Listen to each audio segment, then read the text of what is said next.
Beleza, começou a gravação. Galera, então nós estamos aí na UC 6.1, tá, que fala sobre programas. Então hoje nós vamos dar uma pincelada em alguns programas, pelo menos para vocês começarem a entender, né? Como que são esses caras aí, como que a gente cria eles, beleza?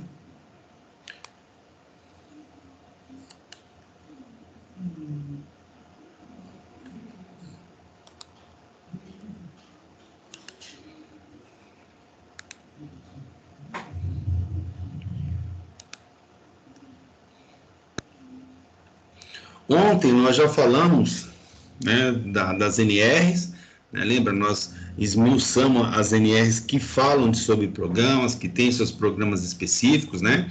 Então, nós demos o pontapé inicial falando de NR, né? Então, nós abrimos as NRs para falar sobre os programas que nelas estão contidos.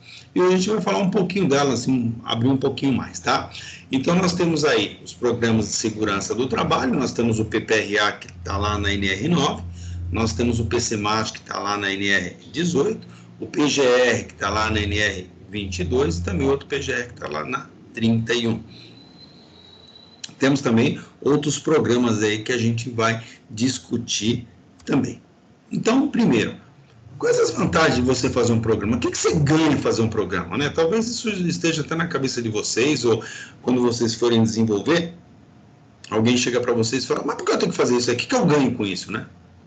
Então, quais as vantagens? Primeiro, que propicia a qualidade de vida dos seus colaboradores, né? Conforto e a saúde no trabalho são comprovadamente fatores de produtividade.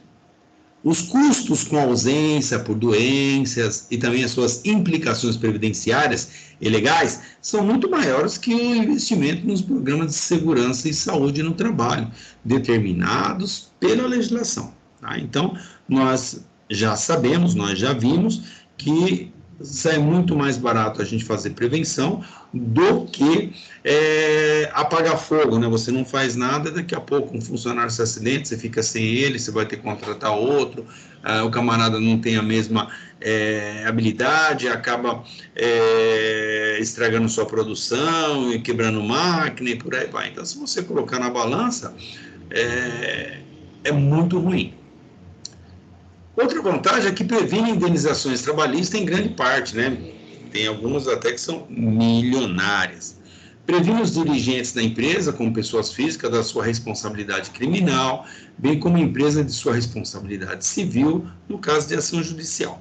Então, se você tem programa, se você atende toda a legislação, o que vai acontecer? Mesmo se a pessoa fazer uma reclamação trabalhista, entendendo que ela foi lesada em alguma coisa, você é amparado pela lei, você está lá com todos os seus programas, você está lá cumprindo a legislação, não vai dar em nada. Não vai dar em nada, absolutamente nada. Agora, se estiver totalmente errado, o que vai acontecer? Você vai fazer, sim, indenizações milionárias. Imagine só o camarada morrer numa máquina, tal, vai ter responsabilidade criminal, entendeu? Além da civil, as trabalhistas, então vai ter um monte de enrosco aí que, por fim, a empresa vai ter que fechar. As ações judiciais por doença ocupacional em geral requerem vultuosas indenizações, podendo comprometer significativamente a saúde financeira da empresa. Então, imagine só, quando tem um funcionário que teve uma doença ocupacional, então é sabido que o camarada, sei lá, pegou um problema no pulmão, pegou lá, enfim, problema de coluna e tal, ele vai requerer, sim, junto à justiça, vultuosas indenizações, e não tem sombra de dúvida que vai ganhar, porque ele tem embasamento legal para tal. E aí, para se defender, você não vai ter, isso vai complicar a vida da empresa, isso vai mexer com as finanças da empresa, você vai contar também com os múltiplos aborrecimentos e as tendências da multiplicação desse efeito judicial, né? Porque um vai passando para o outro, um funcionário passa para o outro. Tá, olha, eu ganhei lá, olha, o macete é esse, aí o camarada já sai com aquele intuito de também entrar daquela mesma forma.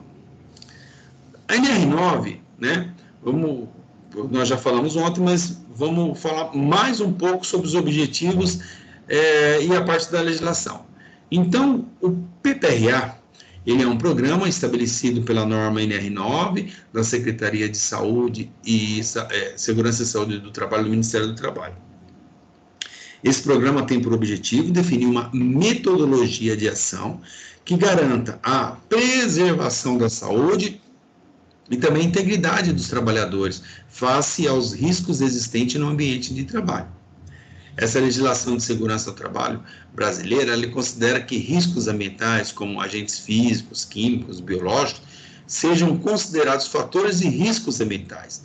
Esses agentes precisam estar presentes no ambiente de trabalho em determinadas concentrações e intensidade, e o tempo máximo de exposição do trabalhador a eles é determinado por limite pré-estabelecido que está inserido lá na NR15, que a gente chama de limite de tolerância. Então, nós discutimos já isso, tá? Nós temos 5 riscos, que são os físicos, os químicos, biológicos, ergonômicos e acidentes, mas que a gente consegue medir são esses 3, né, que a gente consegue quantificar, e aí, a partir daí, existe um limite de tolerância, e se o funcionário estiver num ambiente acima desse limite de tolerância, de cara, né, nós já vimos em aulas passadas que ele faz jus adicionais, né, no caso de insalubridade. Qual que é o objetivo do PPRA? O objetivo primordial final, né, tanto primordial como final, é evitar acidentes que possam vir a causar danos à saúde do trabalhador. Entretanto, existem objetivos intermediários que assegurarão a consecução e a meta final. Então, o objetivo do PPRA é que a gente não deixe o funcionário exposto, tenta eliminar os acidentes. Por isso que a gente tem um levantamento, né? Então tem toda a análise do ambiente, a gente vai fazer o levantamento em campo, onde nós vamos entender as atividades dos funcionários, onde nós vamos detectar todas as irregularidades, vamos tomar medidas corretivas, que são as imediatas, e as preventivas, que são para frente. Vamos envolver treinamento, programas, entendeu? A gente vai criar uma série de mecanismos para quê? Para que esse ambiente ele fique blindado de segurança. Às vezes a gente não consegue blindar, mas a gente tenta fazer o possível, né? Para que esse funcionário, ele tenha um conhecimento dos riscos que ele está exposto. Ele encare esse risco como um problema muito sério para a saúde dele. Os objetivos intermediários, que são o quê? Criar mentalidade preventiva em trabalhadores e empresários, né, que eu acabei de falar, entra como os intermediários. Então, conscientizar não é fácil, né? Então, quando a gente fala em conscientizar, é muito difícil, principalmente aquelas pessoas que têm muito tempo naquela área. Então, a gente tem que conscientizar o empresário, né, o dono da empresa, para ele vir distribuindo essa metodologia ou esse pensamento preventivo, tá? Para os seus diretores, para gerentes e tal, né? Os seus agentes de mestria, os seus supervisores, encarregados, líderes e por aí vai. Então, quando a gente consegue criar, tá, verticalmente uma mentalidade, né, uma filosofia de segurança, isso é muito mais fácil. Não é fácil, né? É bem difícil você chegar e conscientizar todo mundo e ter um grau de excelência na segurança do trabalho, principalmente falando, né, em algumas empresas que não estão nem aí com a do Brasil. As empresas multinacionais, em sua maioria, elas já vêm com pensamentos, né, com pensamentos de segurança, porque lá fora eles já têm essa cultura de segurança, cultura de proteger o funcionário e tal. Então, quando chega aqui, ele já vem com essa cultura. Tá? Ele já vem a parte de gestão, de qualidade, de gestão ambiental, de gestão de segurança, então já vem com toda essa filosofia. Então é muito mais fácil, quando eles chegam aqui, para eles é café pequeno. Tá? E as empresas pequenas aqui no país, até as grandes brasileiras também, elas estão entrando nesse negócio de segurança, porque a segurança do trabalho acabou mostrando para eles que tem uma parte lucrativa na segurança. Então, quando você faz segurança, você lucra, tá? Então, tem a parte econômica. E aí o cara fala, pô, mas como que eu vou ganhar dinheiro com segurança? Pô, tá merda. Então, quando você consegue colocar para o empresário que um acidente sai caro, desrespeitar a legislação sai caro, não ter um passivo, tanto um passivo trabalhista como passivo ambiental, é oneroso para a empresa vai ter que gastar muita grana. Então, o camarada começa a pensar diferente, e você começa a mostrar para ele que se não tiver acidente lá, né, no RAT, no SAT, né, que é o seguro e tal, né, e o fator, que o fator ele vai de 0,5 a 2, então o cara pode pagar metade, né, do seguro, e assim como se ele não tiver segurança pode pagar o dobro, aí o camarada já consegue ver no bolso. Ele consegue enxergar que a segurança é importante, e a segurança é um bom negócio, é um investimento, entendeu? Aí começa não é ganhar dinheiro com a segurança, mas acaba deixando de gastar, tá? Isso é muito importante. Então, quando a gente fala em reduzir ou eliminar aquelas improvisações, né? E aquela criatividade do jeitinho, não, isso aqui é fazer uma gambiarrinha, um jeitinho, isso aqui a gente tem que tirar. Quando a gente fala em auditoria, quando a gente fala em gestão, a gente só tem duas vertentes. Eu cansei de falar e não vou parar de falar para vocês, só tem duas vertentes, o certo ou o errado, o sim e o não, o pode ou não pode. Tá? Não tem aquele negócio, mas sabe o que é? Dá para dar um jeitinho. Não. Ou é certo ou é errado. Ou pode ou não pode. Ou é sim ou é não. Entendeu? Isso tem que estar muito claro na cabeça de vocês. Para ter aquela questão de pode, não pode, sim ou não. Aí o camarada só tem duas saídas. Ou faz certo ou não faz. Né? Porque se fizer errado, ele sabe que pode ter consequências graves. Promover a conscientização em relação a riscos e agentes existentes no ambiente de trabalho. Quando é essa conscientização em relação aos riscos, a gente mostra para os funcionários todos os riscos que tem que mostrar. O funcionário começa a conhecer isso aí profundamente. Desenvolver uma metodologia de abordagem e análise de diferentes situações, né, presentes e futuras do ambiente de trabalho. Então, essa metodologia de abordagem é analisar todos os problemas, né, em diferentes situações, tanto quando a produção está baixa, a produção está alta, se está um dia agitado, se não está um dia agitado. Então, a gente tem que conhecer a produção, a gente tem que conhecer a fábrica, a gente tem que conhecer todos os movimentos, porque cada dia numa fábrica é um dia diferente, tá? Então, quando está em alta produção é uma situação, quando está em baixa produção é outra situação, quando não tem produção é outra situação. Tá? Então, tudo isso a gente tem que criar metodologias para analisar essas diferentes situações. Tá? Treinar e educar os trabalhadores para a utilização dessa metodologia, de poder entender que na alta produção ele tem que trabalhar da mesma forma com que ele estava trabalhando na baixa produção.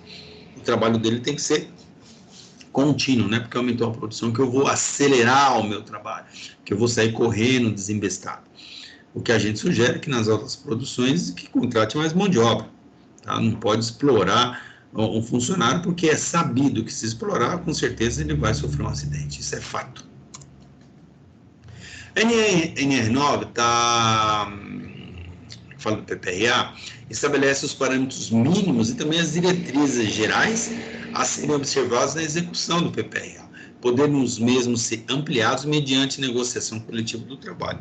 Ou seja, tudo para mais pode. Tá? Então, o PPR-A ele não é uma fórmula, né? Ele tem pelo menos os indicativos, né? Os indicadores que devem ser seguidos, só isso. A partir daí, o que se colocar mais é parabenizado, entendeu? Então, o que você colocar mais no PPR-A, amém. A metodologia do PPR-A, ela inclui as seguintes etapas, tá? Primeiro, antecipação e reconhecimento dos problemas, dos riscos, né? Então, tem que antecipar e reconhecer. Estabelecimento de prioridades e metas da avaliação e também do controle, onde a gente acaba descobrindo os problemas e a gente tem que criar uma prioridade. Então, isso aqui é prioridade, tá? Que seria em curto, e médio e longo prazo. Avaliação dos riscos e da exposição dos trabalhadores, a gente consegue tudo isso aí a partir das avaliações de medição, implantação de medidas de controle e avaliação da sua eficiência, da sua eficácia. Essa implantação de medidas de controle, a gente tem que controlar aqueles agentes, saber se eles estão aumentando ou não, tá? E por que está aumentando, então a gente tem que fazer um trabalho mesmo de intensivo. Monitoramento da exposição ao risco, saber se tem mesmo a necessidade do funcionário estar exposto a esse risco, a gente consegue tirar ele desse canal, desse meio, a gente consegue adotar outras medidas para que essa exposição seja nula. Registro e divulgação dos dados, né? Tudo que a gente faz, a gente registra, até para você ter o comparativo, o antes e o depois. O PPRA ele deverá conter, no mínimo, né, uma estrutura que fala sobre o planejamento anual, com estabelecimento de metas, prioridade e um cronograma. Então, nesse planejamento anual, eu faço aqui, o que eu vou fazer? Então, nesse ano, pretendo eliminar o ruído aqui, tirar a poeira ali, abaixar ali, tal. Então, a gente coloca, então, pretendo até o meio do mês, até o primeiro mês, até o primeiro semestre, segundo semestre, o primeiro trimestre, o segundo trimestre, sei lá, uma metodologia que você vai usar. Estratégia e metodologia de ação, como que você vai fazer, qual a ação que você vai tomar para que isso seja resolvido.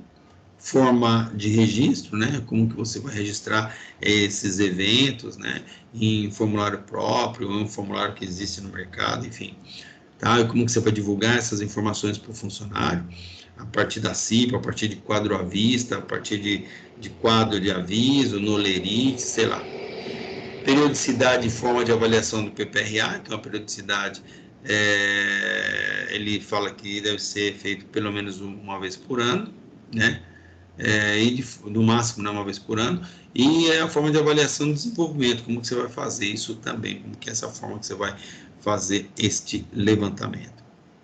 Sobre a avaliação, deverá ser efetuada sempre que necessário, pelo menos uma vez ao ano, uma análise global do PPRA. Para quê? Para avaliar, né, o seu desenvolvimento e também a realização dos ajustes necessários e também estabelecimento de novas metas e prioridades.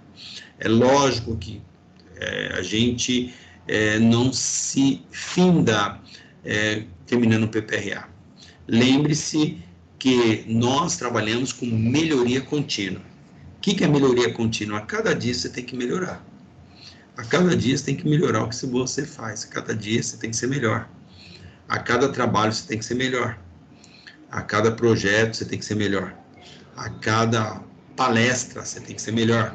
A cada treinamento você tem que ser melhor. A cada aula você tem que ser melhor. Então você tem que aprender a se cobrar para você alcançar a excelência, tá?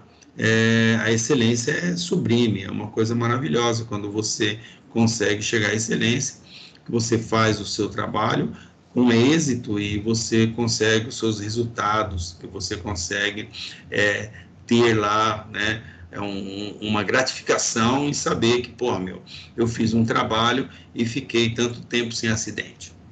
Tá? Então, eu já consegui ficar 3 anos, 2 anos, né? Cheguei a ficar mais de 3 anos sem acidentes. Então, isso é muito bom. Isso acaba te servindo como experiência, né? É evidente que quando eu mal entrei numa empresa que poucos dias tive acidente, lógico, eu ainda era novo de empresa, eu tinha que ainda, estava na fase de estudar, né, os acidentes da empresa, então eu tinha pedido 6 meses, né, pelo menos para me entender a empresa. Antes disso, não dava para evitar acidente nem a pau. Eu tinha que estudar, tinha que conhecer a filosofia da empresa. E aí, a partir daí, eu consegui, né, ficar 3 anos sem acidente. Mas, nos 6 primeiros meses, eu tive acho que uns 4, 5 acidentes. O camarada até achou ruim lá comigo. Falou, porra, você entrou agora, tá tendo mais acidente do que outra coisa? Eu falei, mas eu não estou ainda avaliando isso, né? Eu estou fazendo levantamento, eu estou sozinho numa empresa, tem 350 funcionários, funciona 24 horas, É muita coisa, eu preciso estudar, preciso pegar todos os acidentes antigos, todos os problemas que tiverem. Então, estou trabalhando aqui arduamente, eu estou, da hora que entro, da hora que saio, fazendo levantamento, jogando em gráfico, estudando, vendo setores, mapeando, tal, para depois, então, começar a tomar as ações. Eu não posso sair dando um tiro aí e, gente, coloca o protetor, igual um louco, né? Isso é que muitos profissionais fazem, isso é errado. Você só consegue ter o domínio da situação depois que você fizer um levantamento, tiver tudo na sua mão.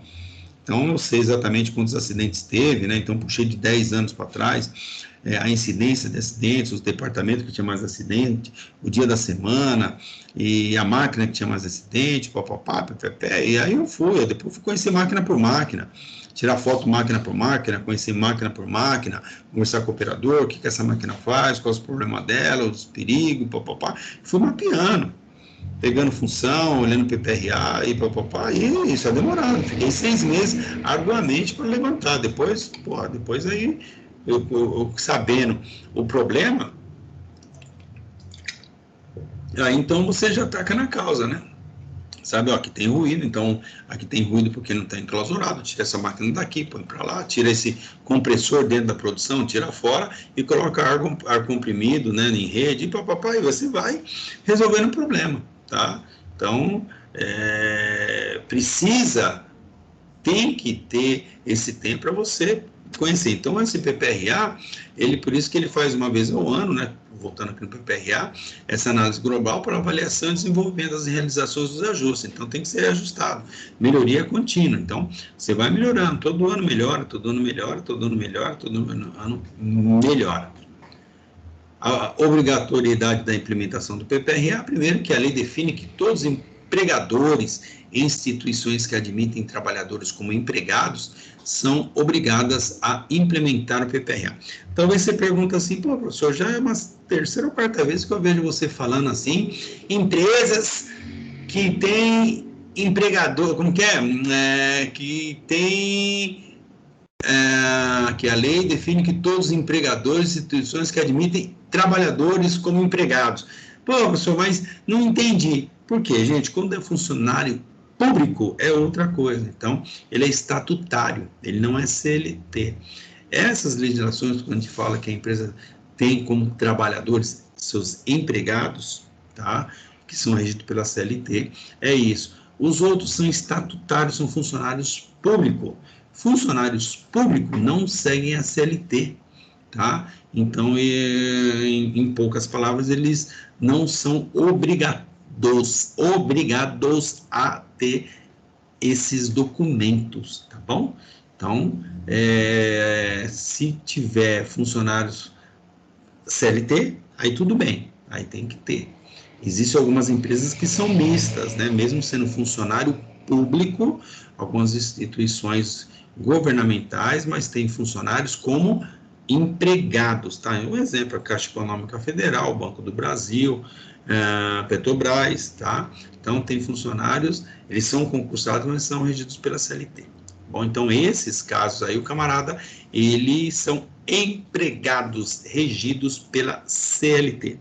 E outros que são Câmara de Vereadores, vereador, Câmara de não sei o quê, Ministério de não sei das quantas, Receita Federal, que são funcionários públicos regidos por CLT. Beleza? A elaboração e implementação do PPRA ela é obrigatória para todos os empregadores e instituições que admitam trabalhadores como empregados, novamente, né? Não importa, nesse caso, o grau de risco é a quantidade de empregados. Assim, tanto um condomínio, uma loja, uma planta industrial, todos estão obrigados a ter um PPRA, cada um com suas características e complexidades diferentes. Tá bom?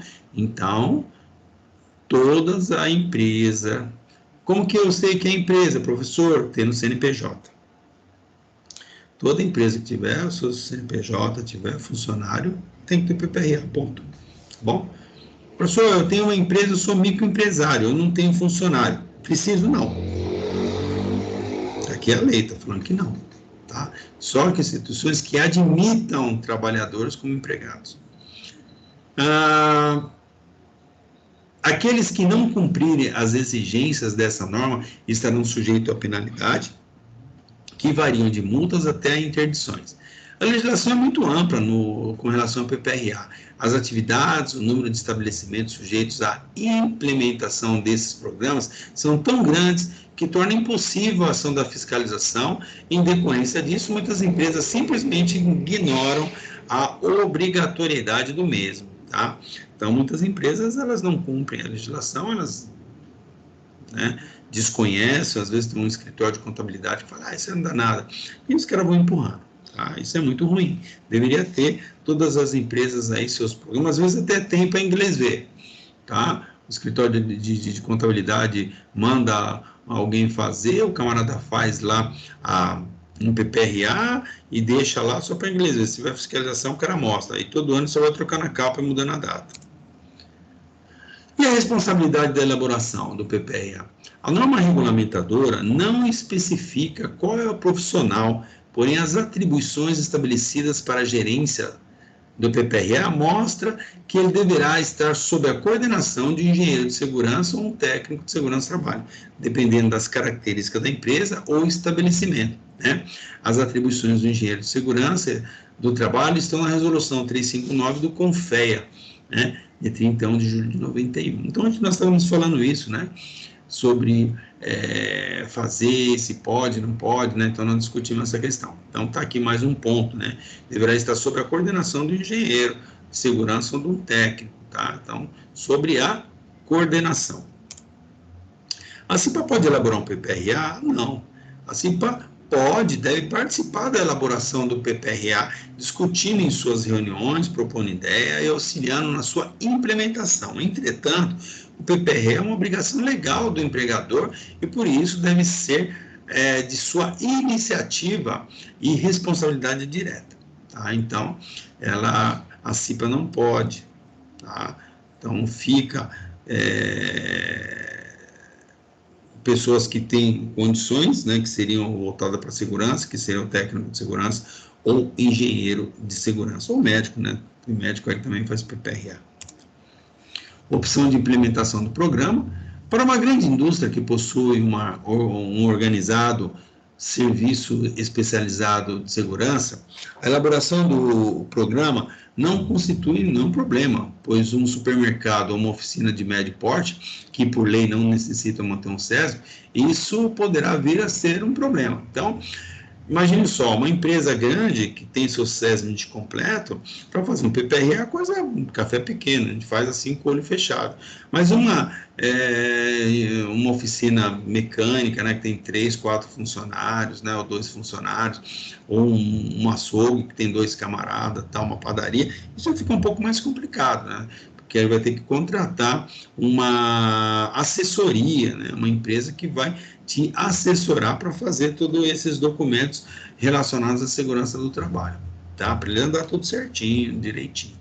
A opção para elaboração, desenvolvimento e implementação do PPRA são empresas com SESMIT, né? Nesse caso, o pessoal especializado do SESMIT será responsável pelas diversas etapas do programa, né, em conjunto com a direção da empresa. Empresas que não possuem o SESMIT, nessa situação, a empresa deverá contratar uma firma especializada, com engenheiro de segurança do trabalho, para desenvolvimento das diversas etapas do programa, em conjunto com a direção da empresa. Então, quem tem o SESMIT faz com o SESMIT. Quem não tem, pode contratar uma consultoria, né, para estar dando esse suporte. Professor, eu sou técnico, eu posso fazer? Nós discutimos ontem, nada impede. O PPR é um instrumento dinâmico que visa proteger a saúde do trabalhador e, portanto, deve ser simples, prático, objetivo e, acima de tudo, né, facilmente compreendido e utilizado. Não, você vai fazer um documento escrito em inglês, um documento cheio de palavras difíceis, ou cheio de textos mirabolantes. Não, uma coisa super simples, tá? O PPRA se resume a um documento que deverá ser apresentado à fiscalização do Ministério do Trabalho. Né? Se caso tenha uma fiscalização, a primeira coisa que ele pede é PPRA, PCMSO, ASO, por aí vai, ficha de registro. Ele é um programa de ação contínua, não é apenas um documento. Então, se é ação contínua, a gente já fala em gestão que é melhoria contínua, que é sempre modificando, sempre atualizando.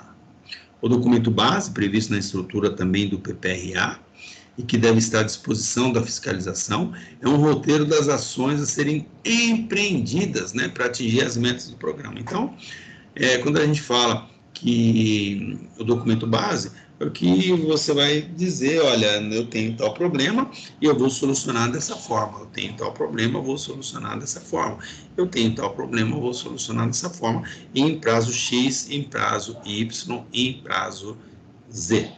Em resumo, se houver um excelente documento base, mas as medidas não estiverem sendo implementadas e avaliadas, no PPRA, na verdade, não vai servir para nada, não vai existir. Porque se tem um documento lá que tem uns problemas, você não vai resolver?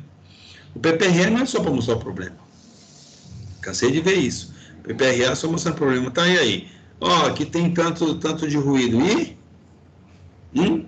E aí? Não, mas o PPRA, eu estou apontando que tem, tá, tudo bem, você está apontando que tem, mas e aí? O principal é você saber como que você vai resolver o problema.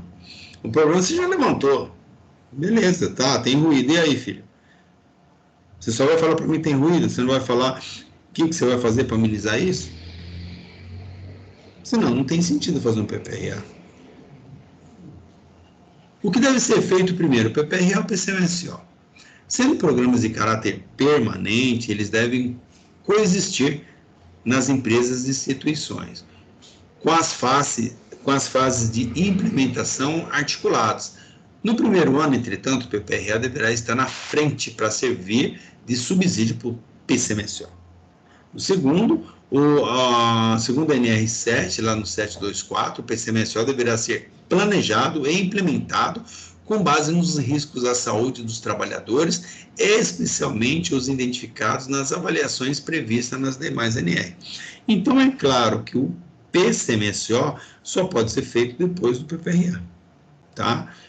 O que é isso? O que é feito depois, tá? Então, porque talvez você fale, professor, mas lá na empresa que eu trabalho, os dois eles saem no mesmo tempo. Tudo bem. Por que saem no mesmo tempo? Porque imagine só, meu PPRA vence em dezembro, dia 31 de dezembro, certo? Então, o que eu faço? Eu começo a desenvolver um PPRA agora, tá? Outubro já fiz as avaliações, novembro, papapá. Tendo certo todas as informações, eu já passo para o departamento médico. O departamento médico, de posse dessas informações, a gente tem um mês inteiro de dezembro para discutir, e são exames e ele já faz um PCMSO dele. O que vai acontecer? Em janeiro, quase que os dois saem simultâneo. Quase que saem simultâneo, porque eu já passei os problemas para ele antes. Tá? Então, ele de posse das informações que eu já passei para ele, porque eu estou fazendo o levantamento, a gente acaba fazendo o levantamento antes, para o quê? Para quando vencer o PPRA, você renovar ele com as informações atuais. Beleza?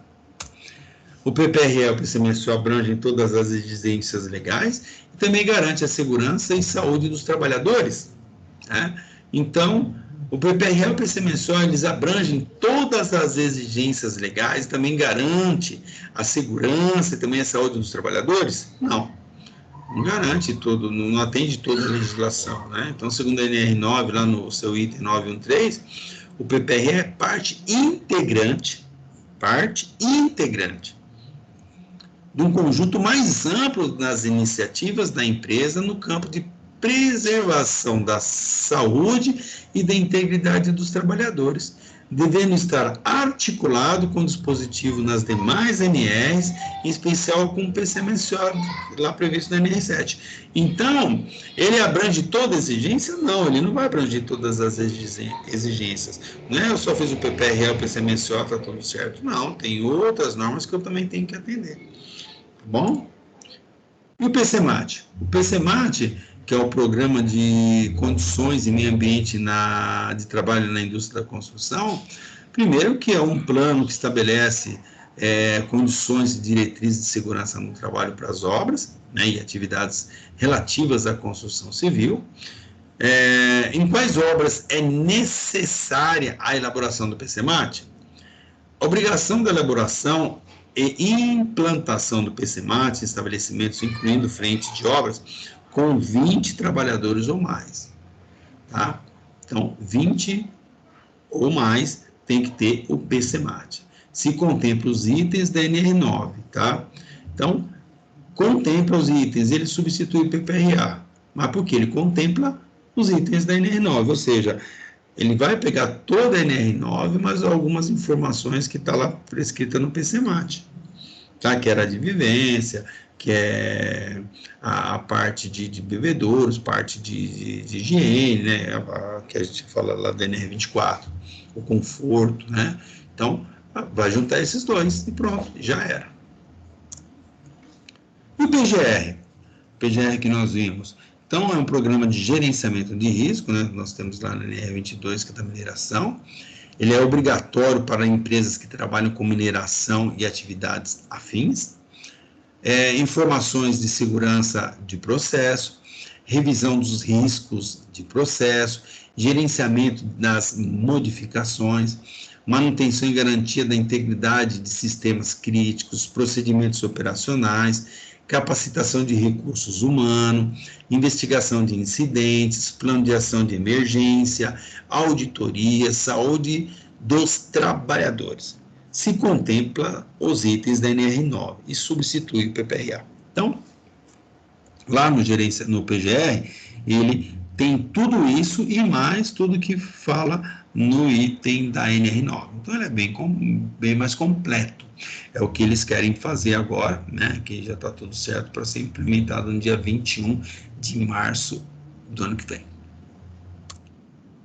O PCMSO, ele estabelece o controle de saúde físico e mental do trabalhador em função da sua atividade e também obriga a realização de exames médicos admissionais, de mudança de função, de retorno ao trabalho, estabelecendo ainda a obrigatoriedade de um exame médico periódico. Então, são 5 exames, né? Desde a hora que você entra dentro da empresa, que a empresa tem que saber se você está com saúde perfeita para exercer aquela atividade.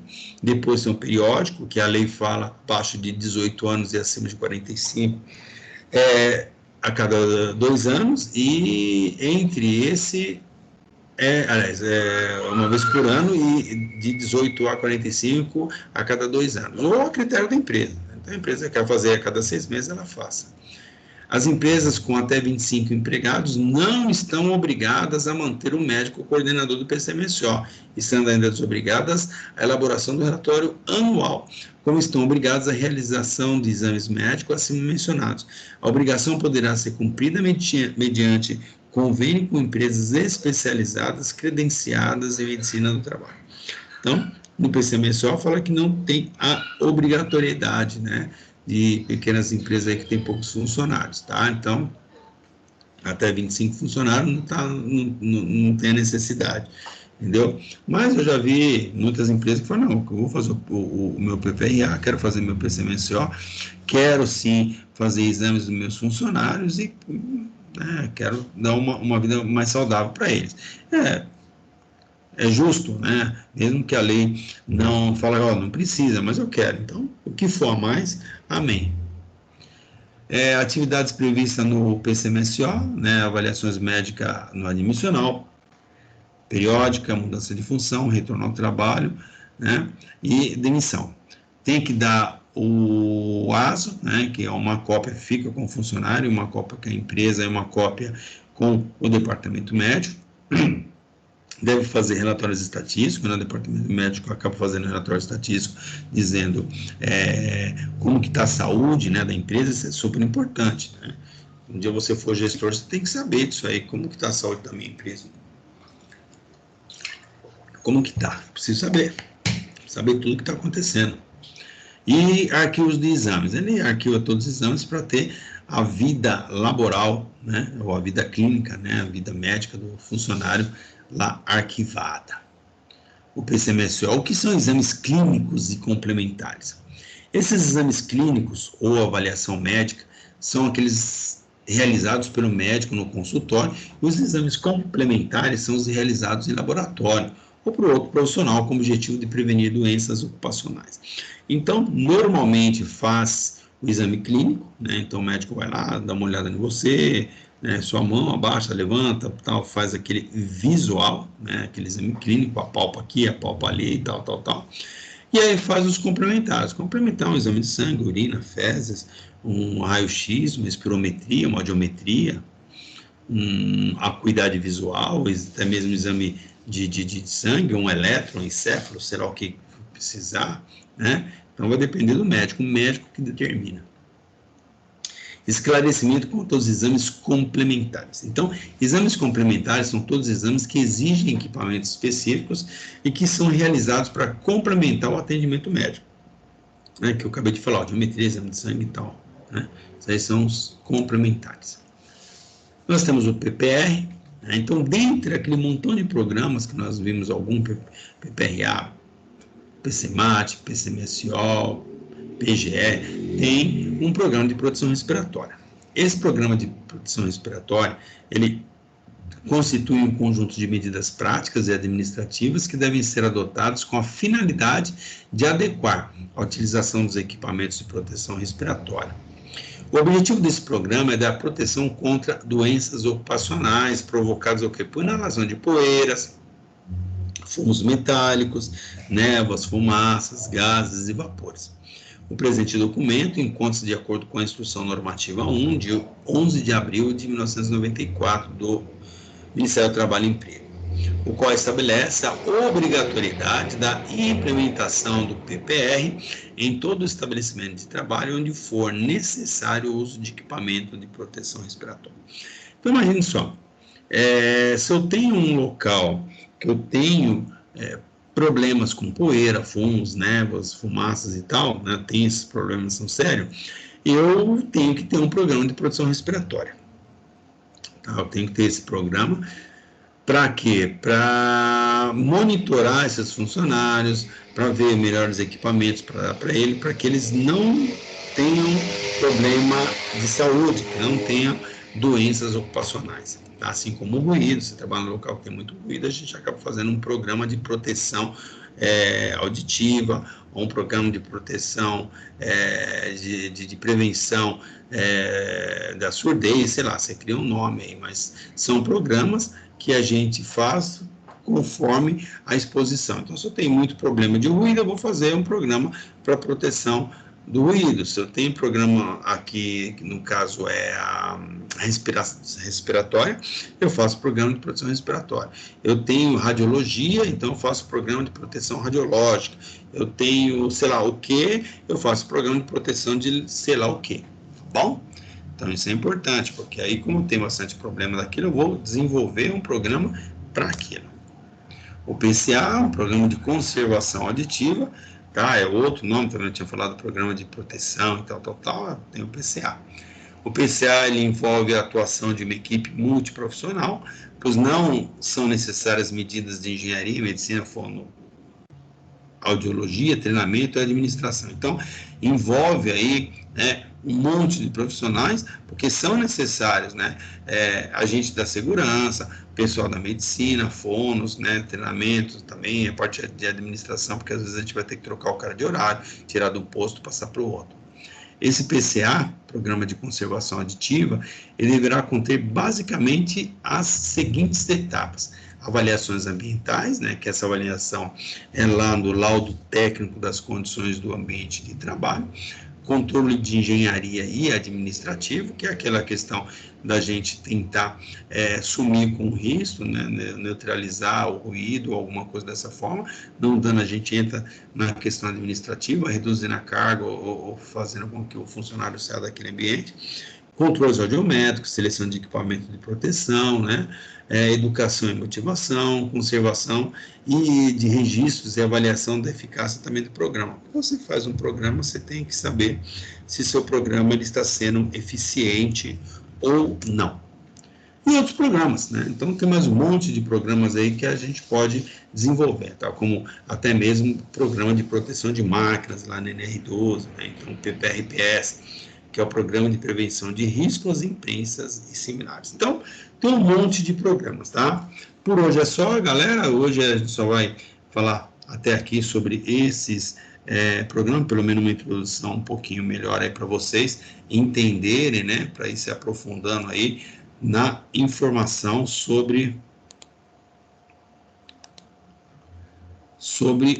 esses programas. Beleza? Alguém tem alguma pergunta, alguma dúvida sobre o exposto até agora? Professor, eu tenho uma dúvida. Pode falar. Então, por qual motivo o PPRA ele é obrigatório ter a partir de um funcionário e o PCMSO a partir de 25? Você vê que interessante? Porque eu não vou saber explicar assim a razão. Não sei que a legislação fala a partir do PPRA a partir de 1 e do PCMSO a partir de 25. Tá? Que são os exames admissionais, exames periódicos, mudança de função e tal. E o PPRA a partir de 1 tem que fazer avaliação de risco e fazer. É o que a lei fala. Então, é lógico que dentro do conceito prevencionista deveriam ser os dois, não é verdade? Então, isso é uma falha da legislação hoje.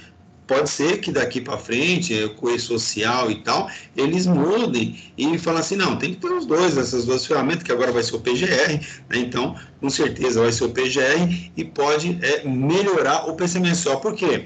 O PCMSO agora ele vai ter que ser muito mais encorpado, acho que nós comentamos que ele vai ter que ter agora uma visão da ergonomia. Então, às vezes você tem 1, 2 funcionários, mas é o quê? Um local que o cara ele exerce uma atividade forte, física, e com certeza tem que ter avaliações ergonômicas. Então, com certeza, vai chegar um momento, se não for imediato, né, um curto prazo, que o PCMSO ele vai andar junto com o PCMSO vai andar junto com o PPRA, na questão de quantos funcionários. A partir de 1 é PPRA, PCMSO e ponto. Tá? Assim como todas as exigências, porque todas as outras exigências, elas são a partir de um funcionário. Então, você tem um funcionário, então você tem que ter o PPRA, você tem que dar equipamento de produção individual, você tem que fazer integração, você tem que papapá, entendeu? Então, tem um monte de coisas que você tem que fazer para um. E o PCMSO, que seria esse programa de controle, né, de médico aí, não, só se tiver 25. Estranho, né? Mas, infelizmente, na legislação atual é isso. Então, porque a maioria das empresas é automático. Fez o PPRA, já é automático fazer o PCMSO. Exato, por isso que muitas empresas, até pequenas... Ambos seriam iguais. Mas você pegar lá na NR7, você vai ver isso. Então, o que acontece? É importante que seja mudado, e a tendência é mudar mesmo, tá? A tendência é fazer os dois andarem juntos. Então, não que não andem juntos, né? Porque tem muita empresa que tem menos do que 25 funcionários, mas ela já tem por iniciativa própria, porque ela tem uma empresa que faz a sua consultoria, ela fala, é importante fazer os exames médicos, a admissão e tal, até mesmo para a gente poder acompanhar a saúde do funcionário. Entendeu? Entendi. É porque eu fiquei pensando aqui, eu fiquei imaginando um exemplo de uma empresa que ela tem algum tipo de risco e não tem um laudo do PCMSO. E como que o prestador ele vai saber qual exame vai fazer, sendo que não tem o PCMSO? Então, fica até meio incoerente. Você tem um trabalho de soldagem, vamos supor, você tem aí uma empresa que faz portão, né? Os caras ficam mexendo com solda o dia inteiro.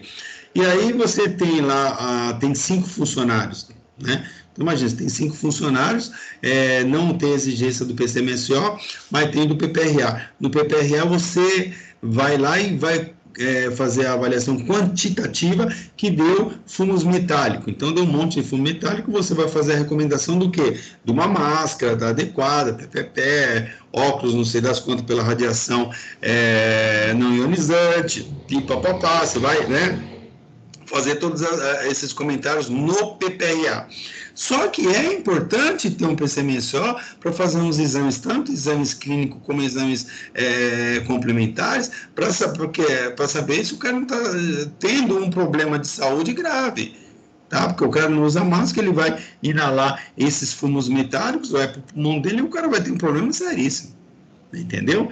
Então, isso, a tendência é mudar, tá? Então, avançou muito até hoje, eu acredito que isso vai mudar também. Não tem como ficar numa situação como essa. Você vê muitas oficinas mecânicas, o cara tem PPRA, não tem PCMSO, o cara fica cheirando gasolina o dia inteiro, mexendo com graxa, se expondo, né, fazendo chupeta, né, que fala com gasolina para tirar de um tanque para outro, coloca, né, na boca e acaba ingerindo, né, essas substâncias. Com certeza o cara tem problemas de saúde. Tem assim, ronco de motor, com certeza tem problemas auditivos, entendeu? Mas eu acredito que isso aí tem que mudar, não tem jeito. Beleza? Professor, obrigado. Tinha mais alguém que queria falar? Vai disponibilizar para a gente? Sim, vou sim. Pode falar, Ricardo. Valeu. Beleza. Eu ia perguntar justamente disso, aí eu até comentei, até pedi para o Lúcio, como ele estava tirando essa dúvida, se ele já poderia perguntar para o senhor sobre isso do material, que eu fiquei uns 4, 5 dias ausente por causa de uma participação de um curso que foi transmitido pelo Rio de Janeiro, que eu participei, por isso que eu fiquei ausente.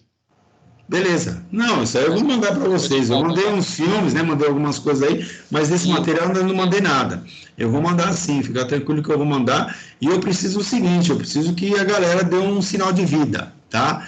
Então eu preciso aí que a galera dê um sinal de vida para mim saber exatamente quem está ativo, quem já pediu baixa, tá? Porque eu não sei, na relação lá tem, não lembro quantos alunos tem, mas não sei se teve aluno que pediu baixa, então eu preciso saber, o cara que não está aparecendo em lugar nenhum, porque como eu não estou dando uma avaliação, tá, eu entendo que quem não está aqui assistindo as aulas, eles estão aonde? Estão assistindo depois, né, em outro momento que eu estou disponibilizando lá no WhatsApp. Porém, se o cara não está assistindo nem nada, ele vai receber uma menção insuficiente, deverá fazer um trabalho de recuperação, entendeu? Então a gente precisa saber disso. Eu consegui assistir as aulas tudo hoje, já coloquei em ordem, já após desses 5 dias. Tudo bem, isso é seu caso, mas a pergunta é que tem uma galera aí que não aparece. Então, que nem aqui eu só estou vendo que nós temos 3, 6, 9, tem 10 pessoas aqui na tela, eu estou visualizando 10 pessoas. E lá fora, esse restante, porque eu acredito que a sala de vocês deve ter aí, sei lá, uns 25 alunos, né? Imagino, não sei quantos. Então, 25. Então, se tem 10 aqui, 15 está lá fora, mas esses 15 estão participando, não estão? Então, a gente precisa saber. Então, eu vou mandar um zap, né, como se fosse, sei lá, eu estou pensando o que eu vou escrever ainda, né, para vocês escrever o nome de vocês completo, né, no zap, né, porque aí a gente consegue visualizar lá pelo número, né, do telefone, saber se é realmente essa pessoa e saber quem está acompanhando aí as aulas, entendeu? Eu pretendo fazer isso já, talvez enquanto eu vou gravando aqui a aula, né, eu já vou pensar no texto, aí depois eu mando a aula, né, para não atrapalhar, mando a aula e já faço como se fosse uma chamada. Beleza? Aí depois eu disponibilizo também o material, porque é muita coisa, é muito material, tá? Eu vou disponibilizando aos poucos aí, porque é muita coisa, é uma das aulas mais completas, né? Mais complexas também, porque tem uma série de programas, eu tenho um vasto material, tá? Então eu vou selecionar os melhores aí para te mandar, beleza? Beleza, professor, obrigadão. Ô, professor. Oi? O Senac não consegue te passar uma lista de, tipo, quem realmente está pagando dessa turma? Não, os ativos? Não tem relação com quem está pagando. Não pagando, mas assim, quem não cancelou. Então, isso eu tenho aqui na minha chamada. Eu tenho aqui na chamada eu tenho. Você só quer ver quem está presente mesmo. Por quê? Tem aluno que não está participando porque ele fala assim, eu não vou mais participar. E sei lá, acho que eu já reprovei e não quero saber, né? E seja o que Deus quiser, né? Esperando que a gente faça a chamada todas as aulas, que a gente, sentindo a falta do aluno, liga para ele, manda mensagem para ele, manda flores para ele, né? E aí fica difícil, né? Então eu preciso saber que, da outra turma tem 2 alunos ainda que os caras não querem participar, não quer nada, eu mandei zap para eles, os caras não respondem, tá? Então, o que essa pessoa quer? Quer ser reprovada, a gente já reprova logo e não perde muito tempo, Beleza? Então, eu tenho a relação na chamada agora, eu terminando de vocês, eu já vou para a chamada, tá? Aí, qual que é o critério? Da presença para todo mundo. Coloco o conteúdo e dou a presença para todo mundo. Ponto. Tá? Porém, os alunos que não estão participando, eu não posso dar falta, mas eu coloco, olha, o aluno não está participando, né? Porque eu vou dar a avaliação de vocês. Até a avaliação da unidade 5, né, da UC5, que acabou, eu tenho que fechar a nota. Por isso que eu preciso saber quem está vivo e quem está morto. Então, eu vou colocar aí, olha, quem está vivo dá um oi, entendeu? Como igual aposentado que tem que ir lá na prova de vida. Vocês têm que fazer uma prova de vida aqui para mim, para saber quem está vivo e quem está morto. Aqueles caras que, entre hoje e amanhã, não responderem, né, eu vou dar mais uns dias, talvez até sexta-feira, não responderam, eu dou como sumido. Tá? Como sumido, eu já reprovo eles na UC. Beleza? Beleza. Beleza, professor. Tá, e qualquer coisa, tamo junto. Beleza. Mais alguma pergunta, alguma dúvida? Tá bom, não tendo nenhuma pergunta, nenhuma dúvida, eu encerro aqui a gravação.